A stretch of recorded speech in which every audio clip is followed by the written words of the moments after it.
So today we actually have two speakers. We have Bob Miller and we also have Justin Hyjek. We'll start with Bob. Just a reminder, we have speakers coming up on the 16th. We have Barbara Neal for Enhanced 9/11. Then on the 23rd is the board meeting. And then on the 30th, there's no speaker. That is the club assembly. So I will reach out to Art. Art, are you ready to do an introduction for us for Bob Miller? I am. Thanks. Thanks, Kevin. It gives me great pleasure to introduce Robert C.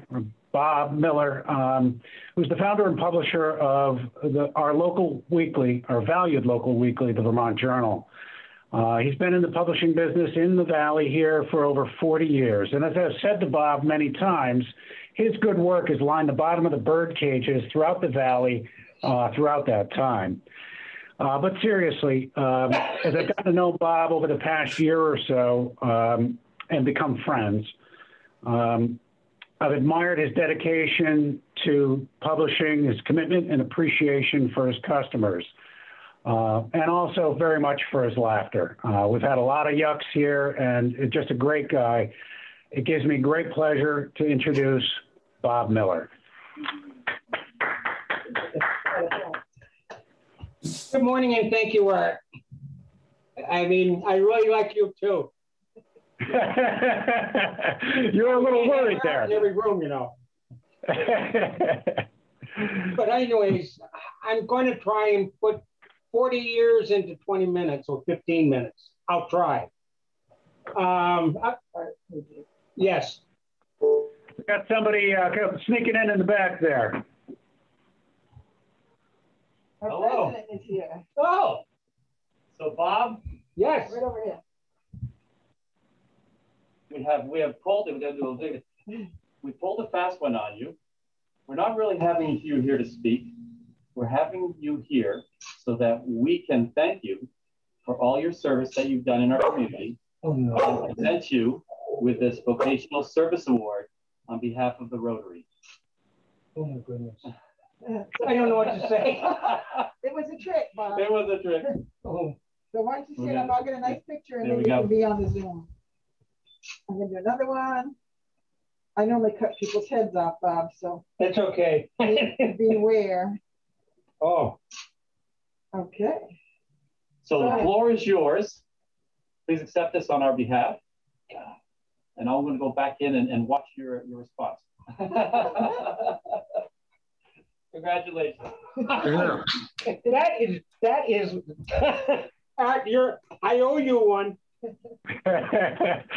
Oh boy. Payback. To give you an idea where the newspaper world has gone, like, can you see these? These are ink pens that was given to me when I was 17. This is how we used to make borders like this. And we made it out of Indian ink. And if you messed up one, it would squeal and you'd have to take it all over and do it all over again. So this would take a half an hour to make an ad border. This took a minute. In that time, the paper in the layout department was labor intense. We had 8 people inside the department typing copy, putting ads together, dark room, where now we have 1 person on the computer. So that's where the paper has changed in such a drastic time. I mean, to the point where everybody read the newspaper from top to bottom. And we were running anywhere from 40 pages to 80 pages a week.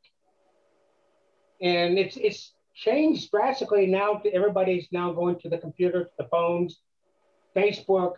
You know, they have forgot what the local paper is all about. And that has everything that you're looking at, your meetings, your meeting notes, your obituaries, your sports. Everything is happening in there. But what's happening, the young people do not believe in newspapers. So it's hard to get that across. But getting back to how we used to do ads and stuff like this, when you're looking at the newspaper, and basically it's built in columns. This going across is 13 inches, but a column is 1.5 inches. This paper is 6 columns wide. If you measure, look at the paper when you're at home and measure your columns. So we put an ad together like a 2x2, a business card. It's 2 columns by 2 inches tall, to give you an idea of how that works. And this would be, this 2 column by 2 inch is a business card ad size. And basically that can be built on the computer, placed in the computer. There's no crooked words, there's no misspelling, where back in our days that when we made an ad, we used rubber cement, we glued it down. Then we went from rubber cement, we went to wax, which was a great improvement because you could peel it off and put it back down again, move it around. But at the same time, it was messy just like rubber cement was.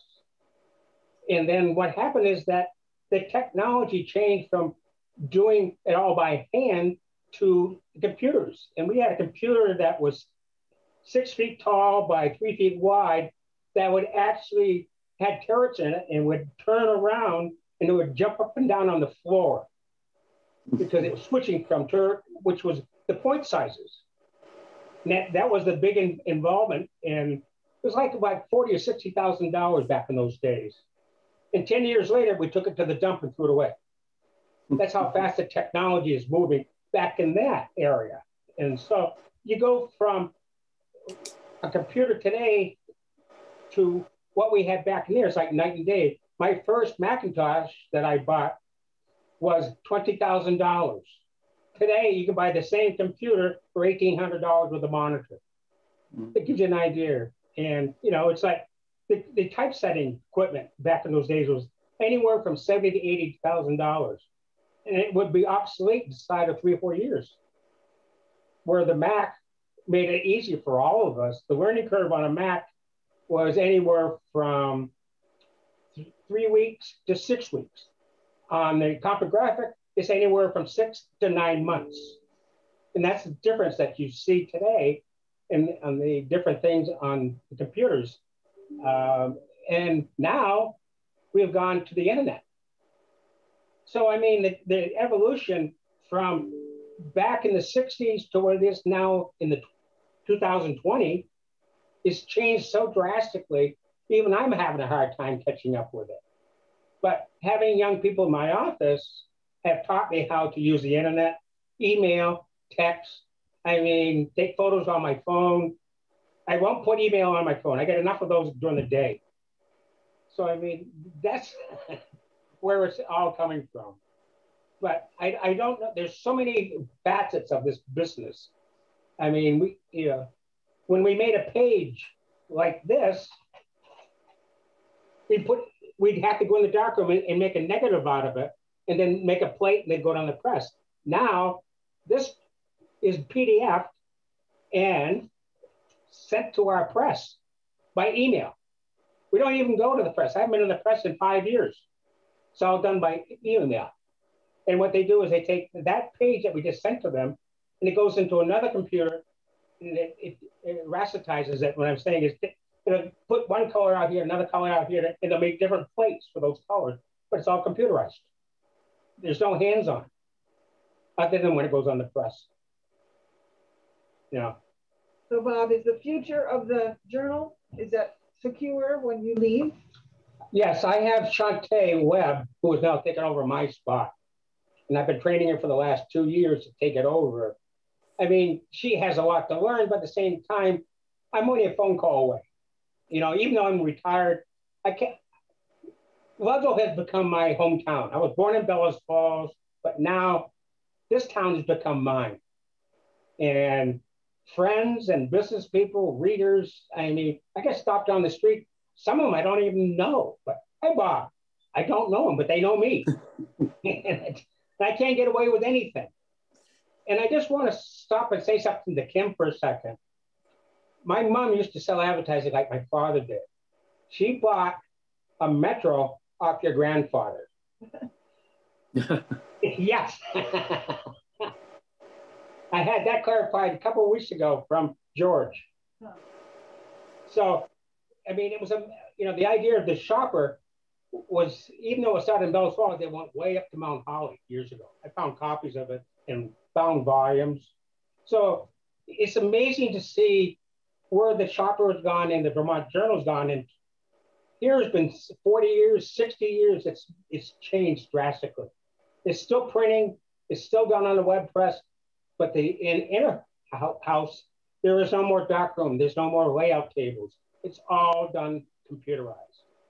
I mean, you don't even smell the paper anymore. It's pure computerization.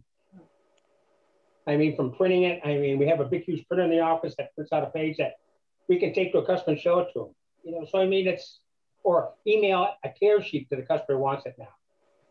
Those are the things that have changed, where we used to have to do a lot of billing and send out everything. Now, most of it we send bills by electronic. I mean, like a lot of you do. So tell us about your future plans and retirement. That's a good question. That's up in the air. I've been doing newspapers for so long. I live it. I sleep it. I'm not being, it's the truth. I got ink in my blood, I think. And do I want to stop?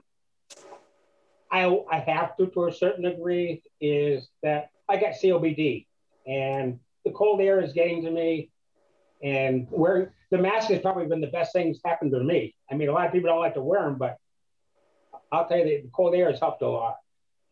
But I'm going to head south at the end of April and look at some property for just the winter. I couldn't live down there without being in Vermont. I've been a Vermonter all my life, so you just can't take that out of my life. Well, some summer day when we're back at DJ's or having a meal, we'll invite you down and you can. I would love to do that. Retirement, but I just want to read what the plaque says, just so all the members can know what it says. It says, Vocational Service Award presented to Bob Miller for over 60 years of newspaper service to our communities. What an amazing run. Congrats on your retirement. Ludlow Rotary Club, presented March 2021. So our vocational award goes to Bob. You totally blindsided me on that one. It worked. It worked. It is greatly appreciated, but it was a blindside, and it's a great run, and you got a great town, and everybody helps everybody, and it's, as long as you keep doing advertising with a newspaper, it'll stay, because that's what supports it. Right. We have to support it, so that's good to know. Yeah, I mean, if you stop, yes, I know money's tight. I mean, we're not the only ones that's out there. It's crazy. But, from the little 2x2s to the quarter pages, every bit of it helps. So, I mean, it's like the lead goes from the town of Ludlow. It's everything comes into thing. And it's like we're up into the Black River Senior Center, so we're up on the second floor, which is owned by the town. Okay, the town takes care of us very nicely, and I want to thank you, Scott. And so, I don't know any questions you want to ask. See if I can help. Well, the ploy was to get you here, and that's how we got you here, is to say you had to speak. And then I knew you were really nervous about it. Last week you said, how am I going to do this? So anyway, but this is great. We're going to move on to other Rotary business. You're welcome to stay if you want to hear Justin, because he is the real speaker today. I would like to. All right. Thanks again, Bob. All right. And welcome, Lisa. I see Lisa popped in. So thank you, Lisa. Bob is there too. Yeah. All right. So now our second speaker of the day, we have Justin Hyjek. He is our town selectman, just back on the select board, 1 year term. This is your second 1 year term, Justin? Third. It was your third. Okay, third one. He's also owner of the Homestyle Hotel, formerly known as the Homestyle Hostel. He and his partner, Eliza Green. And I'll let him tell the rest about himself. and what's going on with the town and his capacity as a selectman. And then he can tell us a little bit about how it's working out with a couple of businesses here on Main Street. Go ahead, Justin. Thanks for coming. Thank you, Kevin. And thank you, Rotarians, for having me come in and tell you a little bit about myself as a community member, and then also as a select board member who is servicing the community. So we opened up Homestyle Hostel. Hotel is now what it is called. In 2014, I grew up in Ludlow. I left for about a decade. And then we decided to come back and start our first business and try to grow our family here because it's such a beautiful part of the world. So we also own Main and Mountain Bar and Motel directly across the street. And we also became first home owners last October. We bought a house on High Street, which is where I am currently sitting. So we've definitely developed our roots and laid some new roots down in the town that we call home and that we love so much. I got into the idea of running for a select board position basically because we had these two businesses and I wanted to be more actively involved in helping our community and develop it further and try to lend whatever support or ideas that I might personally have into the forefront for discussion. So it's been a very fun ride. COVID is obviously very different, even in terms of operational side of the town and logistics and the select board itself. But as a business owner, COVID has been very, very different than anything I could have ever imagined. And I'm sure that resonates with a lot of people. The one lucky thing about COVID for us is we aren't in an urban center, which is where the main hit of all of the hospitality businesses have been taking a lot of the brunt force of the COVID. So we live in a travel and tourism centered state. So we've obviously had a lot of travelers and tourism this year. So we've been okay weathering the storm, but I hope it gets back to normal. And Vermont as a whole is actually in somewhat of a better position, I think, than most states in terms of funding and spending and supporting their population. So a lot to be proud about and a lot of blue skies ahead, I hope. I did want to touch briefly on Vermont as a state and what's going on, and then us at a local level as well. So the federal government is about to approve the 1.9 trillion stimulus, of which 1.2 billion is set for Vermont to receive. Now, of that 1.2 billion, a lot of the funds are earmarked for rural community development grants, recreation development grants. They're trying to energize the outdoors and build infrastructure. A lot of it is also earmarked for EV charging stations, fiber optic Wi-Fi's, and updating outdated infrastructure.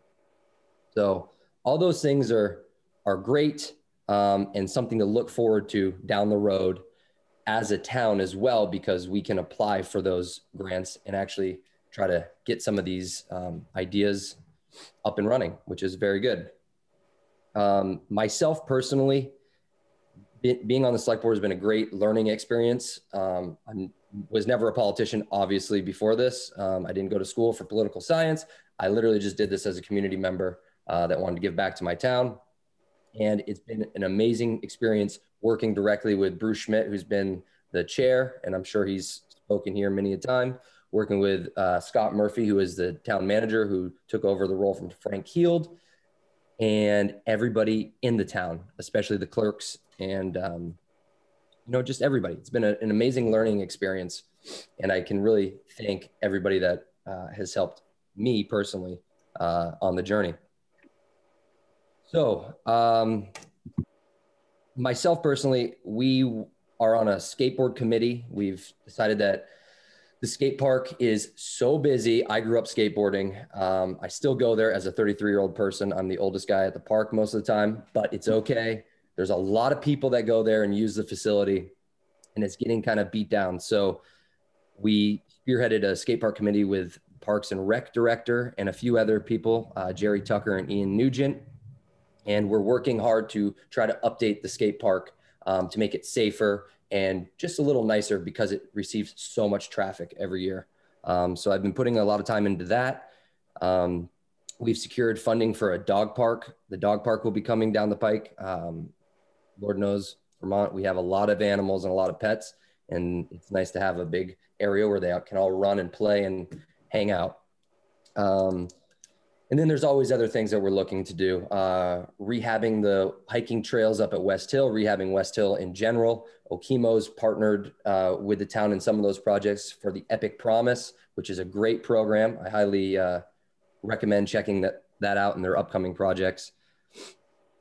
And I think as a select board in general, things are going relatively smoothly. We did have a bit of a hiccup on the ambulance funding, but that passed by a large margin. So obviously the community believes that we should have an ample ambulance service, which is great. And it's a great service for our town. So everything seems to be going pretty smoothly. We have been looking at short-term rental regulations with the village as well as the select board. We've been looking at local options taxes. We've been looking at we had a little bit of a surplus in the budget, and we're trying to figure out where those funds are going to be applied and how to work within the Vermont state grants, hopefully, in order to do matching grants for infrastructural and community development grants. So I don't know what else I should be talking about. If anybody has any questions, I'm more than happy to answer them. I'm just really very excited to be here, and I want to chat with you guys. So I don't want to take up too much of your time, and I'd like to open it up for questions. Well, I'll just take a quick note that I don't know if you know this, but the Rotary was involved in the Epic Promise. So we actually had some of our members up and working on the horseshoe pits, the hiking trail, all kinds of things that were going on up there that day. And then we also have a pledge towards the dog park. So we have a donation that's ready to go for the dog park when that starts. Thank you, Rotarians, for that. Yeah. West Hill looks very, very great. I grew up going to recreation up on West Hill with Luigi and Howie Paul. And it was always a really good, productive, nice thing that we had as a community. And to see that back, my friends' kids going into it and having fun, it's just really nice. Was that Luigi Valente? It was, yes. I went to Boys State with him up in Norwich. Oh, really? That's a high school thing. So yeah, he was from the Ludlow delegate. I was a delegate from Chester at Green Mountain. So I grew up in Chester. That's great. Bridget, did you have a question? I did. Hi, Justin. I worked for a long time with BRAC, trying to keep kids off drugs and alcohol. And one of our concerns was always that the location of the skate park is so tucked away that it's hard to have regular monitoring. Is there any thought to relocating it or? Yeah, that is always going to be kind of a concern because the way that it's positioned right up against the woods and the lack of visibility is a problem. Relocating the skate park would be a challenge due to regulations and permitting required to do that. It's a lot easier to just keep the location the same. You don't have to do a whole lot of structural permitting and different guidelines and stuff. It's much easier to just do that. I've spoken directly with Nick Mealy, who's the Parks and Rec director, about that exact same issue. And what we proposed and what we thought about was closing off all of the ramps so they can't really go under the ramps, and also installing security cameras around. That'll at least let us monitor it. If there is a problem, we can at least find out. Good. Thank you. Yeah, of course. Anyone else have a question? Go ahead, Mark. You're muted. Thanks, Kevin, for telling me I was muted. I mean, Kevin. I know. Yeah. We'll get that straightened out one of these times. Yeah, we will. Justin and I go back quite a ways. and just wanted to, thank him for his work on the select board. It's noticeable and appreciated, and also for the commitment to the town, for your businesses and how hard you guys work, or at least seem to work anyway.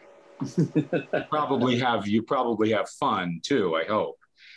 Yes, I do. But a lot of challenges, and you've risen to the occasion. It's really great. So my only question is, when are you going to join Rotary? Boy, put him on the hot seat there, Mark. I would love nothing more than to be Rotarian. And I know my partner Eliza has expressed explicit interest in joining the Rotary. So yeah, I think the work that you guys do is great. I've seen a few of you at mixers and events throughout the years. And for me, coming back to a community that I grew up in and trying to be a part of it and trying to make a difference in any way that I can, subtle or grandiose, is important to me, because like Mark said, we have two businesses here. We bought a house here. We're putting down roots for the long haul. And it's very, very important to do that in your town if you can. So I would definitely be open to that. Okay, there are corporate memberships, and there are ways where you could. Okay, that's enough of that. Anyway, probably a lot of other questions. We'll pull them aside. Any other questions for Justin? Go ahead, Paul. Yeah, I'm intrigued by the name change from Homestyle Hostel to Homestyle Hotel. Yes. So the name change happened in April of 2020, last year. And we were planning to do it pre-COVID, but then COVID kind of forced our hand even more. We opened up as a hostel because when we were traveling in our younger days, we always stayed at hostels. And the idea of a hostel is kind of all on premise, right? We had the restaurant, we have a cafe, we had shared social living, lodging options. And that was always really fun because you get to connect to people that otherwise wouldn't have been connected, or kind of they come out of their shell a little bit. And it was always really a community building thing that we enjoyed, the social setting of a hostel.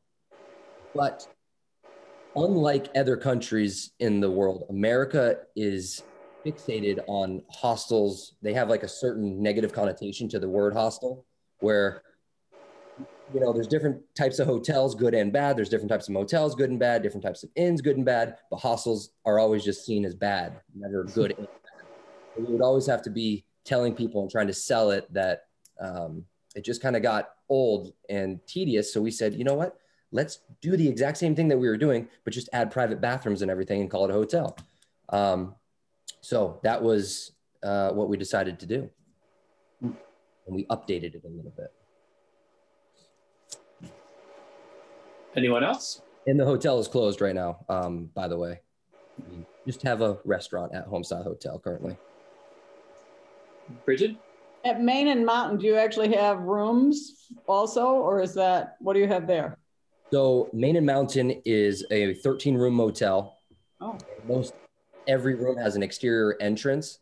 So it was really easy. And we also offer invisible service, which makes everything staffless and contactless in terms of check-in and queries and everything. We kind of made the technology work for us. So when COVID hit, that business was almost already built up to be COVID friendly. So we were able to transition very easily on the Main and Mountain motel model.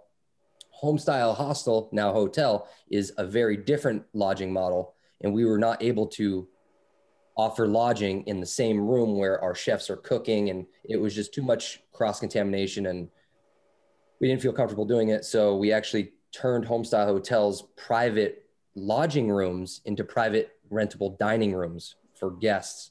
And that has been a wildly successful and popular method for our restaurant to survive during these times. But Main and Mountain has been very busy in terms of lodging volume because a lot of people are coming up here. I went there for my birthday, Justin. It was fantastic. Thank you very much for supporting us. I appreciate that. That's great. So you guys, I don't want to bring up anything that you might not want to bring up, but I do want to bring up a couple, if anybody has any questions about short-term rentals. I kind of spearheaded that for our town. If anybody wants to talk about that, go into details about it, I'm more than happy.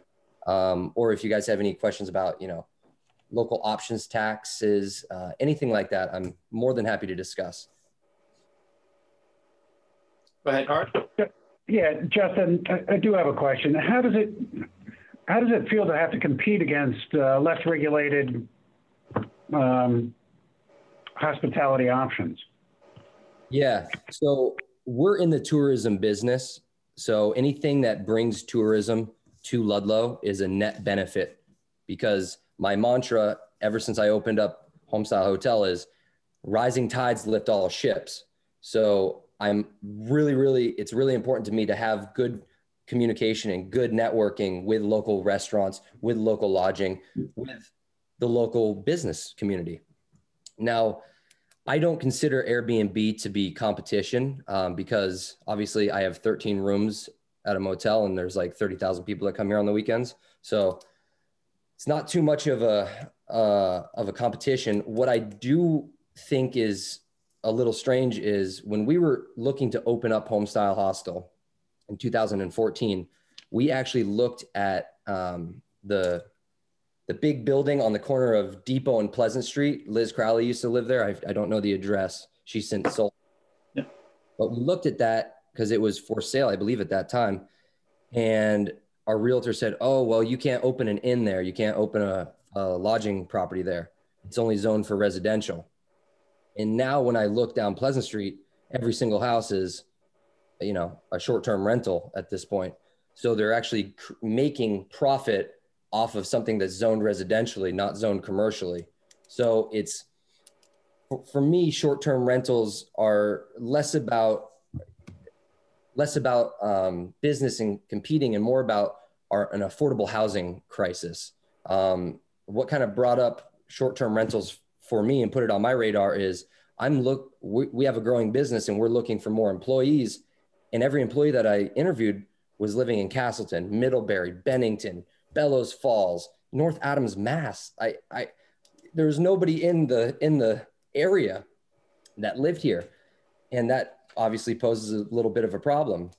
So it came on my radar. Then I said, gosh, there's no real affordable housing. I'm going to start losing employees. It's going to be very tough to maintain. And then I looked into, the numbers of it, and it's a staggering number. So I looked around the country, and a lot of mountain towns, a lot of cities, a lot of places in general, even Cambridge, Mass, have Airbnb rental regulations already set forth. So I looked into it further and I gathered some information, and I thought, well, it might be a way for the town to help the affordable housing crisis and also kind of hopefully generate a little bit of income for the town, because we're not seeing any income from that. So that was my main goal going into it. Thank you. Bridget, go ahead. Have you instituted new regulations on the Airbnbs in Ludlow? No, I'm one member on the board, and I'm going to vote, obviously, in terms of what the population wants, what our local community wants. But have you promulgated regulations yet that are being considered? So we are the select board, and then there's obviously the town, the village trustees. The village trustees don't want to pursue any of this, whereas the select board was a little bit more interested. But without village support, it's predominantly a village problem, because the zoning and everything kind of falls within the village lines. But yes, the short answer is the Planning Commission was working on adapting and developing some regulations and verbiage, but it kind of died on the vine. Okay. All right. Anyone else? I don't see any more questions. Any closing remarks, Justin? Yes, I want to thank you guys very much for all that you do. I can't believe this is my first time speaking with you guys and attending a meeting, but I hope to do that more in the future. And I'm very proud of our town and what we have and what we can create in the future. So the horizons are green for me. I'm ready to move forward. Okay. Well, thanks, Justin. Just so you know, that link that we sent you is the same link we use each week, so far anyways. So you're always welcome to join us as a guest and or more if you so choose. So let us know. But thank you again. Thank you all. Very nice job. Appreciate you coming on and all that you do for our community. Thank you all. All right. Enjoy the rest of your day.